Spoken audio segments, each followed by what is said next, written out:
A U.S. political hearing generates a shocking health statistic, and within days, that same number is flooding Canadian social media. Here's the problem with that.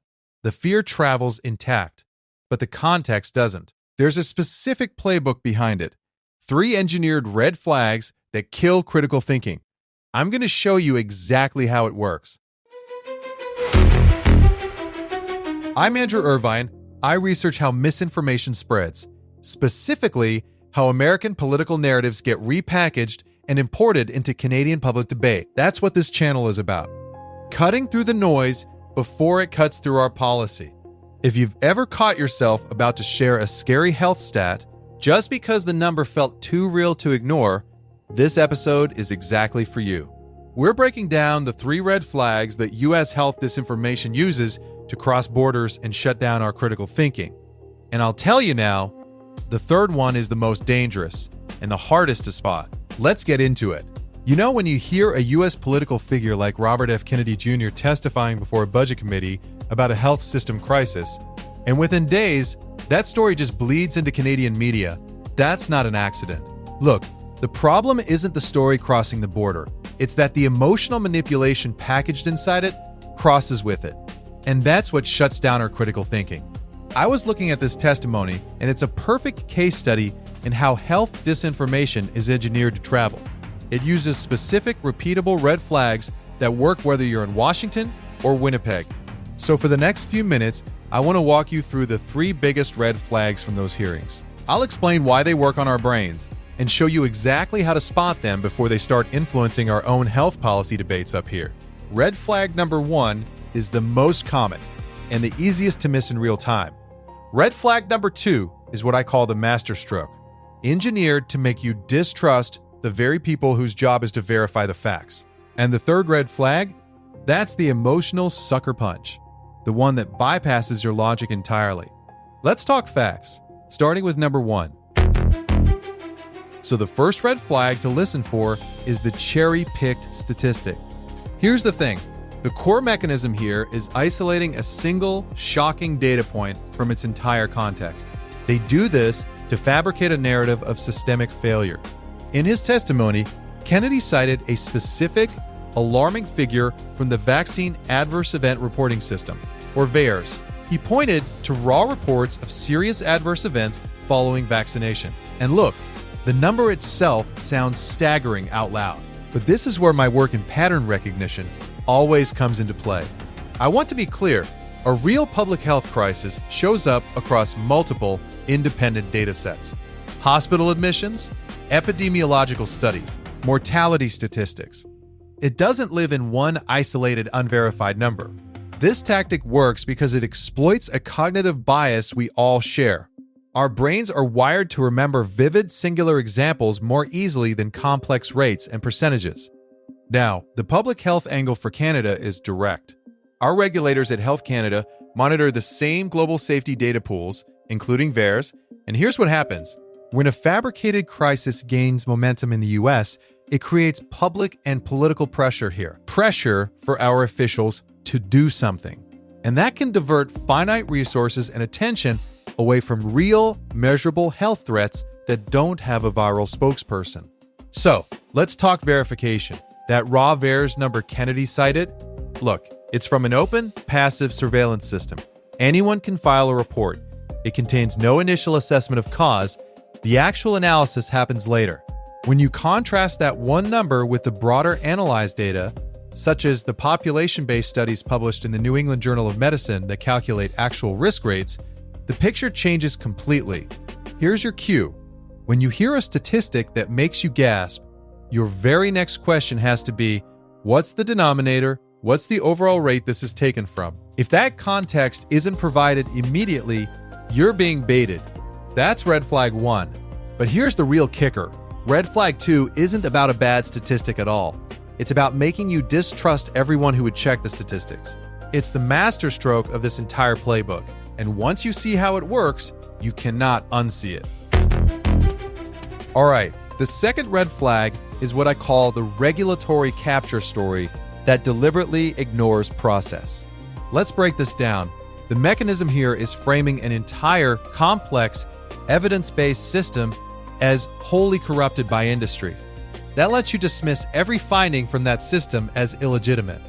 In his testimony, Kennedy claimed agencies like the FDA are captured by pharmaceutical companies.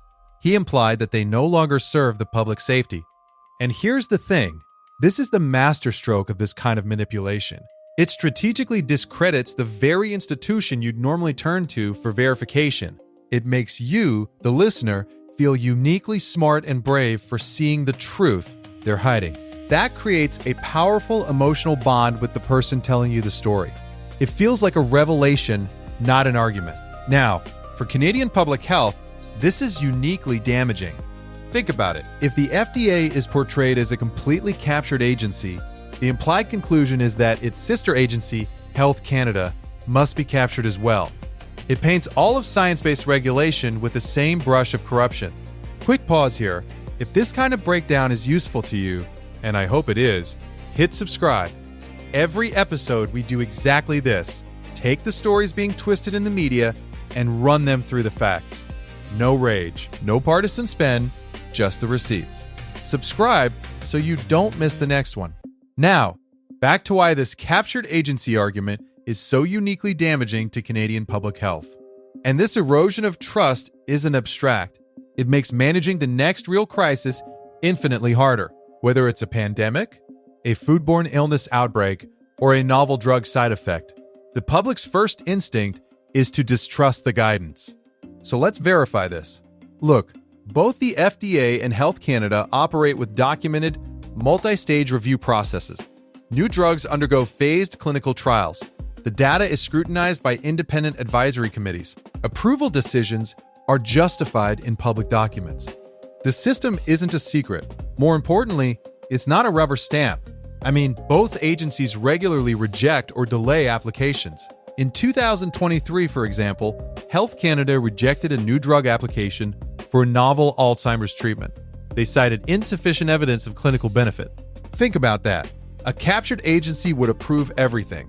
A functioning one says no. So your cue when someone says the whole system is broken is to ask for their evidence of the alternative.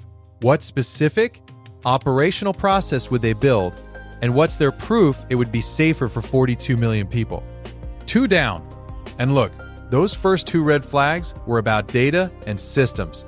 Red flag 3 is completely different. It's purely emotional. And honestly, it's the most effective one in the playbook because it's specifically designed to make you feel like a bad person for questioning it. Here's how it works. Okay, the third and final red flag is using a personal anecdote to argue for national policy. Now, the mechanism here is emotional hijacking. You anchor a sweeping population-level policy change to a single, heart-wrenching story. You bypass population-level data entirely. In the hearings, Kennedy shared a tragic story of an individual's suffering, which he directly connected to a vaccine. And I want to be clear, the pain in that story is real and valid. But here's the critical separation we have to make. Individual tragedy is a fact, but it is not by itself a data set. Public policy can't be built on a single data point, no matter how painful. Good policy looks at what protects the most people from the most harm. It's based on the best available evidence from the entire population. For Canada, our policy debates are vulnerable to this exact import. I've seen it happen.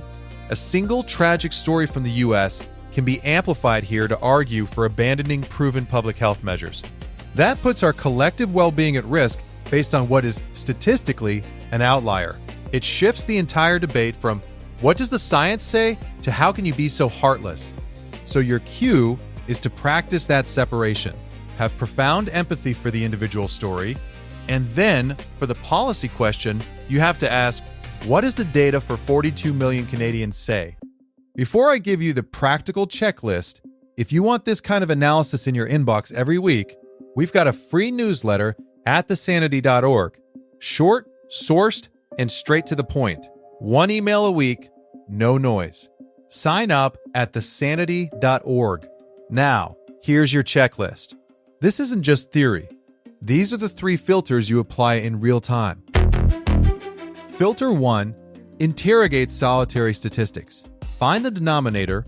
When you hear that shocking number, pause. Ask, out of what total? What's the actual rate? If they don't give you that context, you know what's happening. Filter 2. Question calls to dismantle entire systems. Ask for the specific, safer alternative. When someone says the whole regulatory apparatus is corrupt, your response is, okay, what's your better system? Show me the operational blueprint and prove it's safer for everyone. Filter 3. Separate heartbreaking anecdotes from population-level evidence. Have all the empathy in the world for the individual story. Then, for the policy question, you must ask, what does the data for 42 million Canadians say? Policy protects groups, not just stories. Use these 3 filters consistently. They're your critical thinking toolkit. They let you engage with the emotion of these stories without being controlled by it. And that's how you cut the manipulation off at the border before it can influence what happens here. Follow for more fact checks that cut through the noise. If you want more facts and less fear, hit subscribe. Check out the next breakdown wherever you're listening or watching. Stay sane, Canada.